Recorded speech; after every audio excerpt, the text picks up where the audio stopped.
2026 శ్రీ పరాభవనామ సంవత్సర పంచాంగ ఫలితాల్లో మకర రాశి వారి యొక్క సంవత్సర ఫలాలు తెలుసుకుందాం. 2026 మకర రాశి వారికి ఆదాయం 2, ఖర్చు 8, గౌరవం 1, అవమానం 2. 25 నుంచి 26 వరకు ఈ రాశి వారికి షష్టమ బృహస్పతి యొక్క సంచారం, సప్తమంలోకి గురుబలం రావటం చాలా మంచి యోగకాలంగా చెప్పుకోవచ్చు. కానీ 25 నుంచి 26 వరకు కూడా మకర రాశి వారికి అనుకున్నంత గ్రోత్, అసలు డెవలప్మెంట్ అని చాలా తక్కువగా ఉంది. ఎందుకంటే మనం అనుకున్నట్టు ధనుర్రాశి, మకర రాశి, కుంభరాశి, మీనరాశి ఈ 4 రాశుల్లో సంచరించేటువంటి ఏలినాటి శని ప్రభావంతో ఎక్కువ కాలం ఇబ్బంది పడ్డటువంటి ధనుర్రాశి, మకర రాశి వారికి కూడా ఈ పంచగ్రహ కూటమి కానీ ఏలినాటి శని కానీ చాలా ఇబ్బంది కలిగించింది. అంటే 2025 సంవత్సరం కన్నా 26వ సంవత్సరంలో ఈ రాశి వారికి సప్తమ గురువు యొక్క మార్పు వల్ల అత్యంత యోగదాయకమైనటువంటి ఫలితాలు 2026 అక్టోబర్ తర్వాత నుంచి అనుకూలమైన సమయంగా మకర రాశి వారికి కనిపిస్తుంది. అయితే జూన్ నుంచి ఈ రాశి వారికి అక్టోబర్ వరకు షష్టమ స్థితిలో, అంటే మకర రాశి వారికి సప్తమ స్థితిలోకి గురువు రావటం యోగదాయకమైనటువంటి సంవత్సరంగా చెప్పుకోవచ్చు. అంటే మకర రాశి వారికి ఇప్పటి వరకు షష్టమంలో ఉన్నటువంటి బృహస్పతి సప్తమ స్థితిలోకి రావటం ఈ సంవత్సరంలో మకర రాశి వారికి అన్నింటా విజయాలు చేకూరేటువంటి సంవత్సరంగా చెప్పుకోవచ్చు. అంటే మార్చి నుంచి జూన్ వరకు షష్టమ స్థితిలో బృహస్పతి ఉండటం, ద్వితీయంలో రాహు సంచారం వల్ల ధన నష్టం, ఆటుపోటులు, అనారోగ్య సమస్యలు, మనక్లేశం, మానసిక సమస్యలు, దాంపత్య జీవితంలో సమస్యలు, తృతీయంలో శనైశ్వరుని యొక్క సంచారం కొంత నష్ట తీవ్రతను తగ్గించేటువంటి అవకాశంగా ఈ సంవత్సరం వారికి శనైశ్వరుని వల్ల కొంత అనుకూలమైన పరిస్థితి గోచరిస్తుంది. కానీ ఒక విధంగా మకర రాశి వారికి 2026 జూన్ నుంచి కర్కాటక రాశిలోకి ప్రవేశించే గురువు సప్తమ స్థానంలోకి రావటం వల్ల అన్నింటా యోగకాలమైన సంవత్సరం 2026 అని చెప్పుకోవచ్చు. ఇక మకర రాశి వారికి ఇటు సప్తమంలోకి బృహస్పతి ప్రవేశం బాగుంది, తృతీయంలో శనైశ్వరుడు యోగదాయకంగానే ఉన్నాడు అనుకుంటే ధనస్థానంలో ఉన్న రాహు వల్ల విపరీతమైన ధనక్షయం, పెట్టుబడులు, వ్యాపార రంగాల్లో ఇన్వెస్ట్మెంట్ సాగిపోవటం, ధనం నిలబడలేకపోవటం, మరి పంచగ్రహ కూటమి ప్రభావం వల్ల కొంత అనారోగ్య సూచనలు కానీ, ఆకస్మికమైన నిర్ణయాలు కానీ, అన్యోన్య దాంపత్యంలో వచ్చే కొంత అనిశ్చిత వాతావరణం కూడా 2026 తొలగిపోయేటువంటి సంవత్సరంగా చెప్పుకోవచ్చు. కాబట్టి ఈ నెగిటివ్నంతా కూడా పాజిటివ్కి తీసుకొచ్చేటువంటి గురువు సప్తమ స్థానంలోకి రావటం మకర రాశి వారికి శుభప్రదమైన ఫలితాలు ఇస్తుంది. ఇక విద్యార్థుల విషయానికి వస్తే చాలా యోగదాయకమైన ఫలితాలు కలుగుతాయి. మరి లాంగ్ టర్మ్ కోర్సులో కంప్లీట్ చేసుకుంటారు, ఎక్కడ బ్యాక్లాగ్స్ లేకుండా పూర్తి చేసుకుంటారు.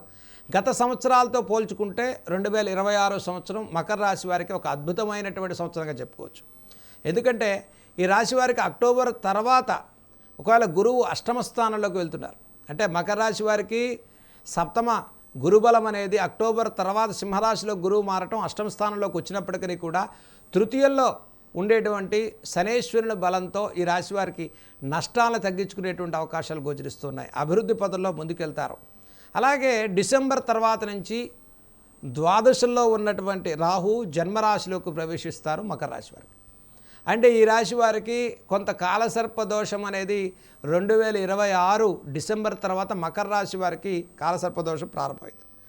అంటే జన్మరాశిలోకి రాహు సంచారం రావటం, బుద్ధిమాన్యం, స్థానభ్రంశం, ఉద్యోగ మార్పులు, విదేశీ సంబంధితమైన ప్రయాణాలు, విదేశీ మార్పులు, ఇలాంటి సమస్యలతో మకర రాశి వారికి 2026 అష్టమంలోకి గురువు సంవత్సరాంతం వరకు ఉన్నప్పటికీ కూడా సప్తమ గురువు ఉన్నంత వరకు జూన్ నుంచి అక్టోబర్ వరకు యోగకాలమైన సంవత్సరంగా చెప్పుకోవచ్చు. కాబట్టి 2026 ఉత్తర భాగం కన్నా పూర్వ భాగంలోనే జూన్ నుంచి అక్టోబర్ వరకు చాలా అద్భుతమైన సంవత్సరంగా మకర రాశి వారు అన్నింటా కలిసి వచ్చేటువంటి మీ ప్రయత్నాలు సఫలీకృతం అవుతాయి. కాబట్టి ఈ సంవత్సరంలో గురు మార్పులు ఏవైతే ఉన్నాయో 3 రాశుల్లోకి, కాబట్టి మార్చి నుంచి జూన్ వరకు ఈ రాశి వారికి మిథున రాశిలో గురు సంచారం అనేది కొంత మధ్యమైన ఫలితాలు ఉన్నప్పటికీ సప్తమ స్థానంలోకి జూన్ నుంచి అక్టోబర్ వరకు రావటం మకర రాశి వారికి యోగకాలంగా చెప్పుకోవచ్చు. కాబట్టి ఈ సమయంలో మకర రాశి వారికి చక్కగా కొత్త వ్యాపారాలు ప్రారంభం చేసుకునేటువంటి వారు, గృహ నిర్మాణాలు కొనుక్కునేవారు, వస్తు వాహనాలు మార్చుకునేటువంటి వారికి, నూతన సంబంధితమైన వ్యాపారాలు చేసేటువంటి వారికి, ఉద్యోగ మార్పులు, ఉద్యోగ బదిలీల విషయంలో కూడా చాలా ప్రోత్సాహకరమైన ఫలితాలు కలుగుతాయి.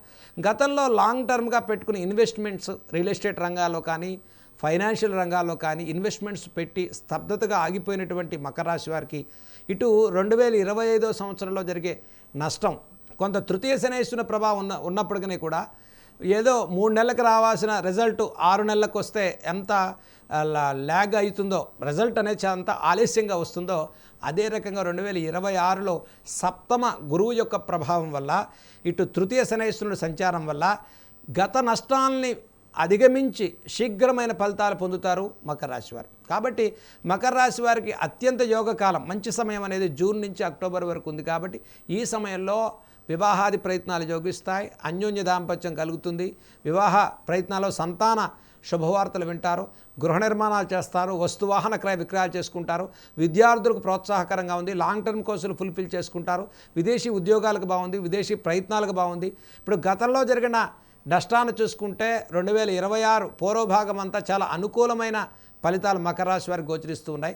కాబట్టి ఇవన్నీ డిసెంబర్ లోపు ఈ రాశి వారికి యోగదాయకమైన సంవత్సరంగా చెప్పుకోవచ్చు. మరి డిసెంబర్ తర్వాత జన్మరాహు, కాలసర్పదోషం, అష్టమ బృహస్పతి యొక్క సంచారం వల్ల సంవత్సరాంతం వరకు ఒక శనైశ్వరుని యొక్క ప్రభావం, అంటే మకర రాశి వారికి పాపగ్రహాల బలం అనేది ఎక్కువగా కనిపించే అవకాశం డిసెంబర్ తర్వాత ఉంటుంది. కాబట్టి 2026 డిసెంబర్ లోపే మీరు అన్నింటా చేసుకోవాల్సినటువంటి పనులని, సంకల్పాలు ముందుగానే ప్లాన్ చేసుకోవడం, అంటే 2027లో చేద్దామనుకున్నటువంటి నిర్ణయాలు కూడా 26లో మీరు త్వరితగతిలో చక్కగా ప్లాన్ చేసుకుంటే, ఈ గురుబలం ఉన్నప్పుడే మీరు అన్నింటా మీరు విజయవంతమైన ఫలితాన్ని సాధించుకోవడానికి అవకాశాలు మకర రాశి వారికి యోగిస్తుంది. కాబట్టి ఈ రాశి వారికి ఇటు సినీ రంగాలు, కళారంగాలు ప్రోత్సాహకరమైన అవకాశాలు సాధించుకుంటూ ఉంటారు, మనోభీష్టాలు సిద్ధిస్తాయి, గురుబలం బాగుంటుంది, శుభ కార్యక్రమాలు చేస్తారు, వివాహార్థులకు శుభవార్తలు వింటారు, సంతానార్థులు శుభవార్తలు వింటారు, అన్నింటా వ్యాపార సంబంధితమైన అభివృద్ధి కనిపిస్తుంది. షేర్ మార్కెట్, స్టాక్ మార్కెట్లో పెట్టుకున్నటువంటి వారికి కూడా ఇప్పుడు ధనస్థానంలో ఉండేటువంటి రాహు వల్ల ఎక్కువ నష్టం, గతంలో ఆగిపోయిన ధనం నుంచి తిరిగి మళ్ళీ ధనప్రాప్తిని పొందే అవకాశం ఉంటుంది. గురుబలంతో గత నష్టాలు చేయకుండా సక్రమమైనటువంటి పద్ధతిలో మనం ధనాన్ని సద్వినియోగం చేస్తాం. మరి సుదూర ప్రాంతాల్లో బదిలీలైన వారికి మళ్ళీ స్థానభ్రంశం, స్థాన మార్పుల వల్ల కూడా ప్రోత్సాహకరమైన ఫలితాలు ఈ జూన్ నుంచి సాధించుకుంటారు మకర రాశి వారు. కాబట్టి ఈ రాశి వారికి ముఖ్యంగా మనం ఇక రాజకీయ సంబంధితమైనటువంటి ప్రయత్నాలు చేసుకునేటువంటి వారికి కూడా ఈ సంవత్సరం చాలా పూర్వభాగం అంతా కూడా యోగదాయకమైన సంవత్సరంగా చెప్పుకోవచ్చు. కాబట్టి డిసెంబర్ లోపు ప్రతి మీ నిర్ణయం కూడా సక్సెస్ఫుల్ అవుతుంది. చక్కటి ఆలోచనతో ముందుకెళ్తారు. గతంలో ఆగిపోయిన వ్యాపార సంబంధితమైన అభివృద్ధిని ఒక సక్రమమైన పద్ధతిలో ముందుకు తీసుకెళ్తారు. వ్యాపారపరమైన అభివృద్ధి బాగుంటుంది. రియల్ ఎస్టేట్ రంగాల్లో ఉండేటువంటి వారికి కూడా మంచి అవకాశాలు వస్తాయి. ఫైనాన్షియల్గా మీరు డెవలప్మెంట్కి మీ ప్రణాళికలు ముందుకు తీసుకెళ్లేటువంటి అవకాశాలు గోచరిస్తూ ఉన్నాయి. కోర్టు సమస్యల నుంచి ఈ సంవత్సరం విజయాలు సాధించుకుంటారు. అనవసర చికాకులు, ధన నష్టం, ఫైనాన్షియల్ చీటింగ్, ఫైనాన్షియల్ ఫ్రాడ్ చేసినటువంటి వారి నుంచి కూడా మనం కోర్టు సమస్యల్లో విజయాలు సాధించుకునే సంవత్సరంగా 2026 జూన్ నుంచి అక్టోబర్ చెప్పుకోవచ్చు.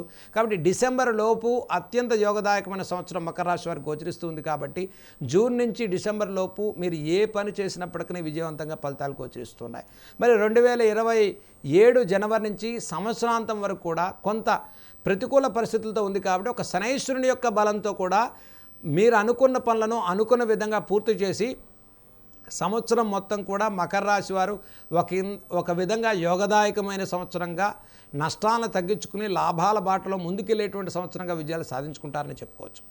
కాబట్టి జన్మరాహు, సప్తమ కేతు, కాలసర్పదోష ప్రభావాన్ని అధిగమించి ముందుకెళ్ళడం కోసం మకర రాశి వారికి 2027 కూడా అనుకూలంగా కొంత మార్చుకోవడం కోసం, అంటే సంవత్సరాంతం మళ్ళీ ఉగాది వచ్చేంత వరకు కూడా మీరు మార్చుకోవటం కోసం ముఖ్యంగా స్పాట్ డెసిషన్స్ తీసుకోకండి. అనవసరంగా తెలియని వ్యక్తులను నమ్మి మనం ఫైనాన్షియల్గా ఇన్వెస్ట్మెంట్స్ పెట్టడం, పార్ట్నర్షిప్పుల్లో జాబులు చేయటం, పార్ట్నర్షిప్ వ్యాపారాలు చేసుకోవటం, అలాగే ఫైనాన్స్ వ్యాపారాలు చేయటం, వాళ్ళకి నమ్మి డబ్బులు ఇవ్వటం, ఏదో వస్తుందని వాళ్ళ చేతుల్లో చీటింగ్ అవ్వటం కానీ, ఫైనాన్షియల్ డ్యామేజ్ జరగడం కానీ, నమ్మిన వ్యక్తులు మన మోసం చేయటం కానీ, అట్లాగే మనం ఈ గతంలో ఇచ్చిన హామీల్ని నిలబెట్టుకునేటువంటి ప్రయత్నంలో కొంత ఇద్దరి మధ్య చిన్న చిన్న మాట పట్టింపులు పెరగటం కానీ, ఇవన్నీ కూడా ఒక రాశ్యాధిపతి అయినటువంటి శని తృతీయంలో ఉన్నాడు కాబట్టి నష్టాలని తక్కువగా చేస్తాడు. భయపడాల్సిన అవసరం లేదు. కాబట్టి ఈ సంవత్సరం 2025 కన్నా అత్యంత యోగదాయకమైన సంవత్సరం చెప్పుకోవచ్చు. ఎందుకంటే 25లో పంచగ్రహ కూటమి కానివ్వండి, అటు ఏలినాడు శని వల్ల కానివ్వండి, అన్నింటా ఇబ్బంది పడిన మకర రాశి వారికి 26 గత సంవత్సరాల కన్నా చాలా యోగదాయకమైన ఫలితాలను సాధించుకునే సంవత్సరంగా మకర రాశి వారికి చెప్పుకోవచ్చు. ఇక మకర రాశి వారు 2026 సంవత్సరంలో మీరు స్త్రీలు కూడా ముఖ్యంగా దీర్ఘ సంబంధితమైన సమస్యల రీత్యా, అనారోగ్య సమస్యల రీత్యా ఉపశమనం పొందుతారు. థైరాయిడ్ గ్లాండ్స్ హార్మోన్స్ ప్రాబ్లమ్స్ కానీ రిలీఫ్ పొందుతారు. బ్యాక్ పెయిన్ L1 L4 ఇలాంటి సమస్యల నుంచి ఉపశమనం పొందుతారు. ఇండైజెషన్ ప్రాబ్లమ్స్ నుంచి కూడా కొంత రిలీఫ్ వస్తుంది ఈ సంవత్సరంలో. కాబట్టి గురుబలంతో కూడుకున్నటువంటి మకర రాశి వారికి అంటే అక్టోబర్ లోపు మీరు చేసే ప్రతి పనిలో విజయవంతమైన ఫలితాలు సాధించుకుంటూ ఉన్నారు. ఈ రాశి వారు ముఖ్యంగా ప్రతిరోజు కూడా దుర్గా సప్తశ్లోకి స్తోత్రాలు చదువుకోండి. చక్కగా దుర్గా అమ్మవారి నామాన్ని మీరు జపం చేయండి. నష్టాన్ని తగ్గిస్తాడు. అనవసర మోసాలకి గురవ్వకుండా, నష్టాలు కలగకుండా, అపవాదవమానాలు పొందకుండా జాగ్రత్తలు పాటించడం కోసం అమ్మవారి ఆరాధన చేసుకోవటం మకర రాశి వారికి విశేషమైన ఫలితాలు ఇస్తుంది. అలాగే ఈ రాశివారు చక్కగా ప్రతి నెలలో మాస శివరాత్రి వచ్చినప్పుడు అమ్మవారికి పరమేశ్వరుడికి పంచామృత అభిషేకాన్ని చేసుకోండి. అలాగే సుదర్శనమూర్తి అష్టకాన్ని చదువుకోండి. సుదర్శన ఆరాధన చేసుకోవటం వల్ల కూడా ఈ సంవత్సరంలో ఎక్కువ నష్ట తీవ్రతను తగ్గించి విజయవంతమైన ఫలితాలతో ముందుకెళ్ళేటువంటి సంవత్సరంగా 2026 పరాభవనామ సంవత్సరం మకర రాశి వారికి కూడా ఒక యోగదాయకమైన సంవత్సరంగా మారాలని మనం కోరుకుందాం.